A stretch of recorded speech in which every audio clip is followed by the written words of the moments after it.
नदवी साहब, मैं खुदा को मानती हूँ, पहले मैं इसी प्रमाइस से शुरू कर रही हूँ और ये बता रही हूँ आपको, मैं मानती हूँ, लेकिन कुछ सवाल हैं जो जावेद साहब ने उठाया, उसका जवाब आपको देना चाहिए।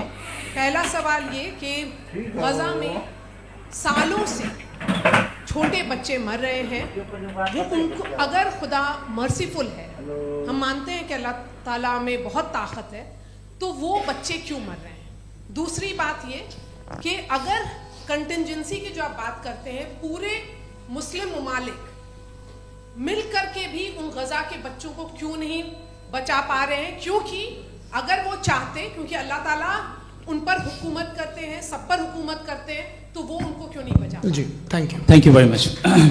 बहुत अच्छा किया आपने इस चीज़ को जिक्र कर दिया, मैं इसको और अच्छे से एक्सप्लेन करने की कोशिश करता हूँ। देखें, जहाँ तक आपने कहा कि गज़ा के बच्चों को मारा जा रहा है, देखिए दो वर्ल्ड व्यू है, एक एथीस्टिक वर्ल्ड व्यू, एक थीस्टिक वर्ल्ड व्यू है। बच्चे मर रहे हैं दोनों वर्ल्ड व्यू में, लेकिन हमारा वर्ल्ड व्यू कह रहा है कि रिकॉम्पेंस है, ये कह रहे हैं कि उनका मरना बेकार जाने वाला है, कोई उसका रिकॉम्पेंस नहीं है, चूंकि इनके यहाँ आखिरत और अल्लाह का कोई तसव्वुर या गॉड का कोई तसव्वुर नहीं है। आपने ये सवाल किया कि गॉड मर्सीफुल है, क्यों नहीं रोकता। ये मैंने बताया कि ये मिसकंसेप्शन है लोगों के दरमियान कि गॉड को सिर्फ मर्सीफुल और ओमनीपोटेंट समझते हैं। गॉड के सिर्फ यही दो एट्रीब्यूट्स नहीं हैं, गॉड के कई सारे एट्रीब्यूट्स हैं, उनमें से अल हकीम भी है, उनमें से ऑल वाइज भी है, ऑल नोइंग भी है।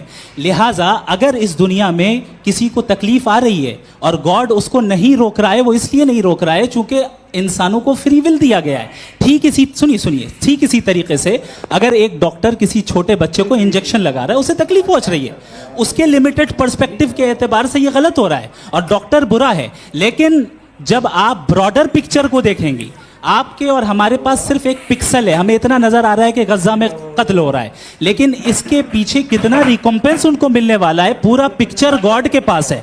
तो एक पिक्सल से आप पूरे पिक्चर को कभी भी जज नहीं कर सकती। आप इसमें कुछ